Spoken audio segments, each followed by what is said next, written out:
Orcutt Winslow, we just celebrated our 40th anniversary. The firm was started by Herman Orcutt and Paul Winslow almost 40 years ago, a little over 40 years ago. I think their commitment was we have to service our clients the best way possible, and for us to do that, we need to be able to set up a system where we have a relationship with the client that's ongoing and continues through through every phase of the project. The firm got big over the years because of the people that they attracted, and now we're almost 70 people. We have 4 or 5 studios. Education is still our biggest studio. We do work in healthcare, hospitality, senior living. We have dedicated studios for interior design and marketing and graphic design. Everybody that works here are designers and architects, and we consciously make an effort to attract people that have a degree in architecture, preferably a master's degree in architecture, because we want the designers to become building information modelers, the managers of design information. Either if it's a very abstract design-related information or very technical design-related information, we want that person to be able to do both. And that's where the efficiencies are. Orcutt Winslow went from drafting by hand straight into ArchiCAD. So before BIM and virtual building was the catchphrase of the day, they went from drawing things by hand straight into object-oriented design, which is what building information modeling is. They realized the value of it way back in 1989. I'm not sure we were using it correctly when we first started. We were kind of new to it and the technology, but just as we were really starting to gain traction with ArchiCAD, new features came along that really helped us I think get the work done faster and to actually get larger projects. Features like teamwork really started to enable us to collaborate. All of our projects have interior design support from the interior studio, and they're in one corner of the office, and so we were able to knit together the office using the technology, even back with Teamwork, the first version of Teamwork. And then later, if you sort of fast forward to maybe the past 5 years or so, we find ourselves doing a lot more live, interactive design sessions with our clients, with the contractors, with the consulting engineers around a model. And I think it's really due to the fact that ArchiCAD's so easy to manipulate live, and even when I'm presenting, you might consider it risky to go outside of PowerPoint and actually use the software live. I love doing that because I know it's going to work, and I know that it's much more convincing to have an actual live model. If somebody wants you to go, off, slice it in some, unique way, you're able to do that. I would say thousands, because we a good year, it's not unusual to do 300 plus projects. It's one of those things that you need a project that challenges you to the core in some ways. This is one of those projects that gave us that impetus to say, here's what we can do. We're working in a foreign country with completely different rules, in a project type that we have limited experience in. And how do we make all of those constraints an opportunity, which is the way we approached it. Right? I think it wouldn't be hyperbole to say that without ArchiCAD, we wouldn't be where we are, as far as that project's concerned. Simply because of the metrics that were given to us and the time frame that was given to us to produce a concept. So they put out this request to 2 firms in the US and 2 in India, and they gave us very specific requirements. And they gave us 4 weeks. Say, we'll give you 4 weeks.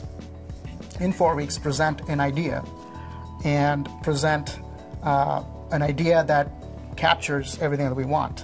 Having only 4 weeks to produce everything, and really just 2 people essentially were pulling it together, Saravanan and I, we really had to leverage ArchiCAD's ability to handle modules, one person could be developing the detailed modules that were the actual rooms themselves, while somebody else was resolving the parking structure and the site, elements and so on. And of course, there's a lot of back and forth because once you create the extruded building, you want to change things, and so we can go back and create different iterations of the same module so that the building might twist and turn as it rises.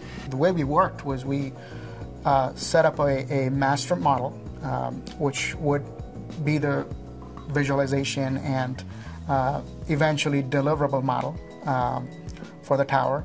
And we went about working on the individual units. They had 120 two-bedroom unit requirements and 130 three-bedroom and a flexible number of four-bedroom unit requirements. And so without the ability to very quickly study different iterations of these modules in ArchiCAD and populate it throughout the entire building, there's no way we could have met that deadline. We used some of the interoperability features of ArchiCAD to get our arms around this program initially using a tool called the Enuma Planning System, where we're able to take the program from Excel and actually pull it up into the cloud and into the Enuma Planning System, shuffle the spaces around, organize them, and then land the building on the site in Mumbai. So initially we had an idea of how much space the building was going to take up, and then as we got into more detail, we used a little bit of SketchUp, and we could go back and forth between Excel and Enuma and SketchUp and ArchiCAD as we started to develop the unit types. There were, I believe, 3 or 4 different unit types. And once we're getting serious about putting the building together, that's where ArchiCAD really excels at. The ability to manipulate modules. Each apartment might have certain elements in it that are repetitive. We can create a module, and we have one place to edit that information. And so we're controlling the exterior skin of the building as a series of modules that we could manipulate in one place and then have it automatically populate. And all of the various room types are stacked and organized, and really, I think it was kind of amazing how quickly it came together. And when we reached a tipping point, we figured, let's produce now. And we produced the rendering that is by now famous. It's on our website. We do our renderings in Cinema 4D. We have a great animation and rendering team that we have in-house. And so we send the ArchiCAD file to Cinema 4D, and then Cinema 4D is set up in a render farm configuration. So while we're all sleeping, all of our computers are alive, rendering these really complex animations and still rendered images. But it was incredibly fast, from concept all the way through to sort of a polished animation as a deliverable, using ArchiCAD at the center, but these other softwares that ArchiCAD interacts really well with, through IFC and other exchange formats. And we were able to meet that deadline and at the same time make a compelling case. Competition was stiff. The 2 architects out of Mumbai are very well known locally, and the architect out of New York had done several of these projects. So we figured we'll go all out and show them all our capabilities, not just in terms of building information modeling, but our turnkey design service. I mean, we do so much design. We do graphic design, website design, branding. So we produced a deliverable that was a complete website that had all these components in there. And when they looked at this, they realized that they had something special.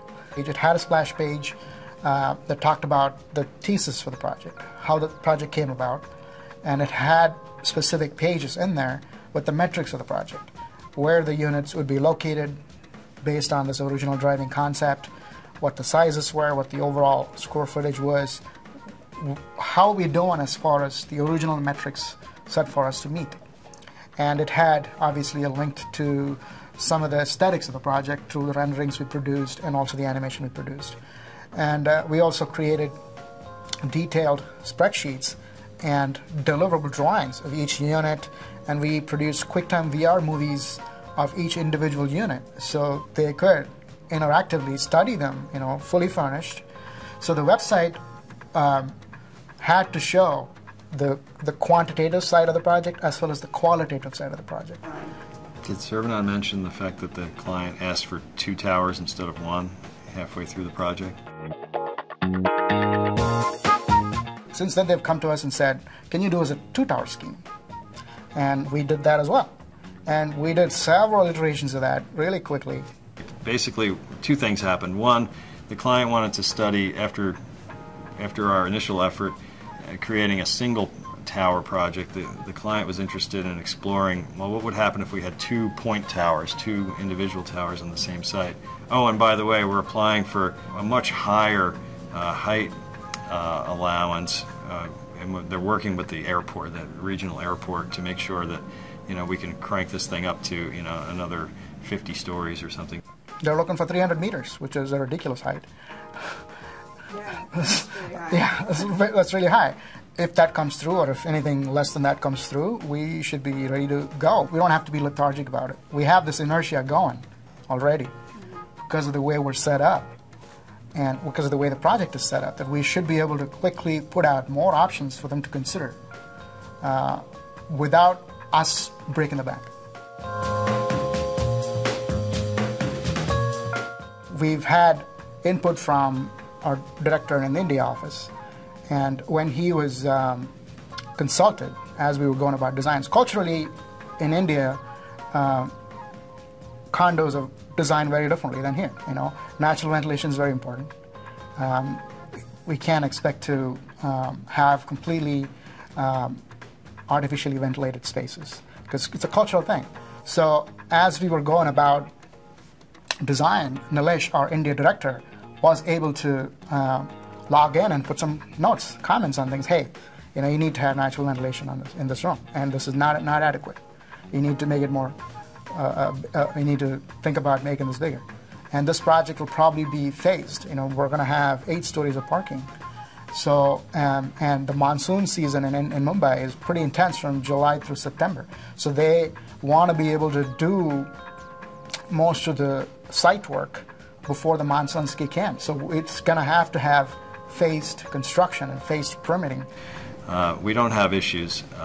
We're able to send the IFC model to, whether it be the contractor, the developer, the consulting engineers, mechanical, plumbing, electrical, and conversely, we can receive their information back in through IFC typically, and it retains all the data, and it's been a kind of a seamless workflow for us.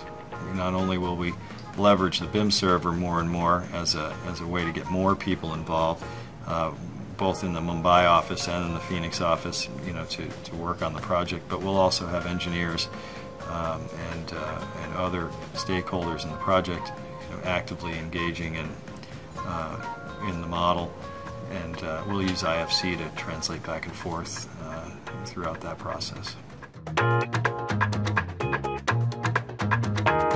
Now, the thing about Teamwork 2 that is fundamentally different than anything else I've ever seen is that whether you're at Starbucks or in a hotel room in China or wherever you may happen to be, you can log in and actually actively participate in the development of the model with your teammates.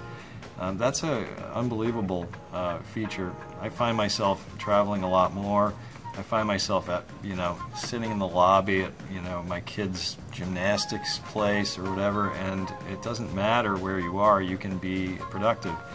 And other BIM server technology out there does not afford that kind of flexibility, and we were just really thrilled with Teamwork 2 and what that's allowed us to do.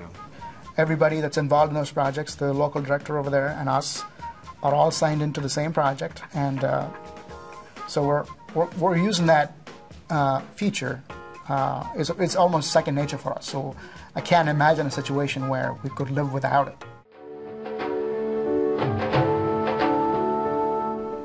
We approached it from a holistic point of view. We didn't simply look at the technological side of things. We looked at it from a very conceptual level as well. One of the main ideas behind the single tower scheme was to conceive it as a a magnificent tree that's emerging out of the cityscape. Part of the driving force behind that is exclusivity in a city like Mumbai or a place like Hong Kong is all about how high you are, how close you are to heaven, so to speak. But part of that translation, what's lost is your connectedness to nature. Trying to figure out how we could give back some of the natural landscape that was there before. And so right off the bat, we were thinking about green terraces and what we could, if we could occupy the rooftop as a rooftop garden. And then that led to conversations about, other sustainable characteristics, like can we capture rainwater? There's a tremendous amount of rainwater that's available in this climate. They get a lot of rain every year. India is a country that's stressed from the energy point of view.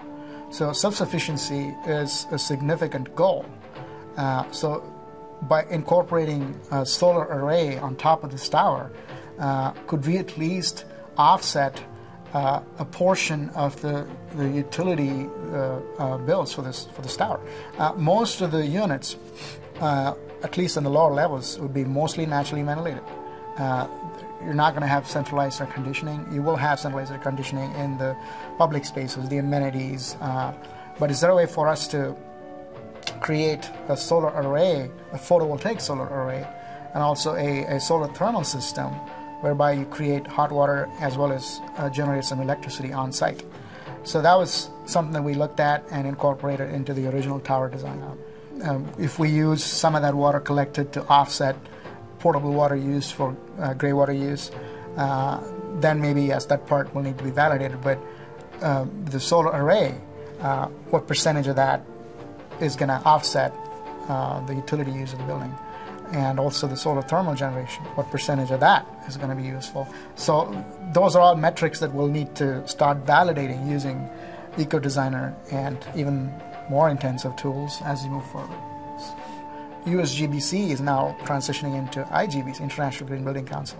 And then there's a lot of awareness in India right now about creating not just buildings that are saving energy from a sustainability point of view, but also healthy environments. Do we want to create spaces that don't elevate particulate levels?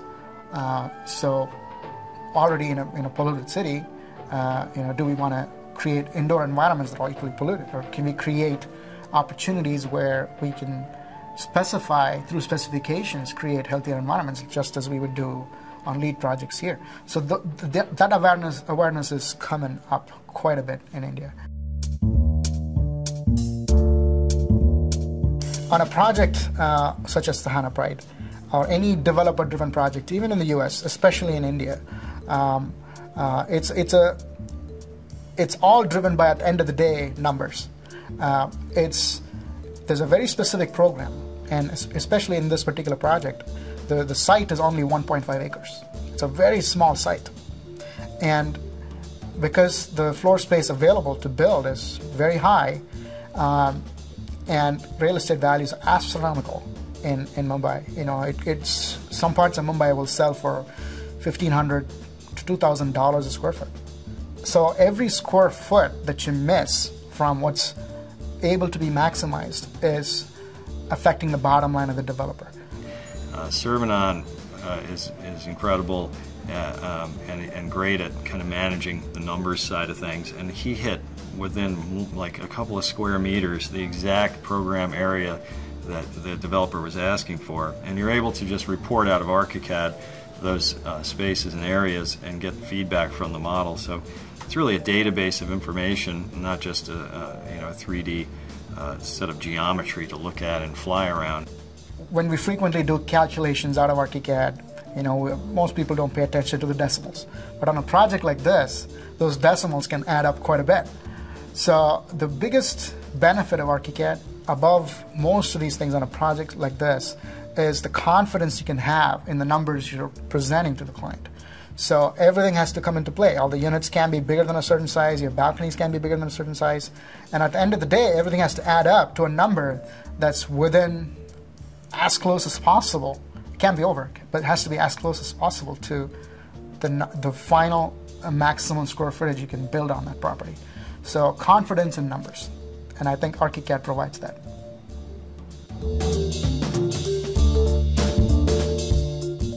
ArchiCAD allows us to put everybody at the table early, and allows a sort of a collaborative, very highly participatory kind of environment to occur, in which everybody just seems really excited to be a part of the discussion.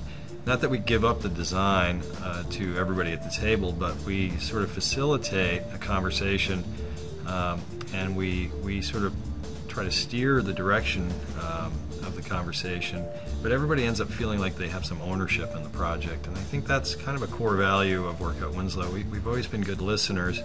We want people to, feel like they've made a contribution, and really ArchiCAD and this sort of modeling environment really, I think, supports that and elevates that. We really kind of tried to push some things, and we actually captured meeting minutes inside of ArchiCAD, and we'd create a layer inside of ArchiCAD, and then anything anybody talked about, if we couldn't adjust the model right there live, we would make notes, and then we could come back later, and the rest of the team could incorporate the changes that we talked about. So we got rid of the trace paper overlay thing that everybody was doing. We realized that we can sort of make decisions live, we can capture the decisions live inside this database that is ArchiCAD, and everybody, if two people disagree at the table, we work it out.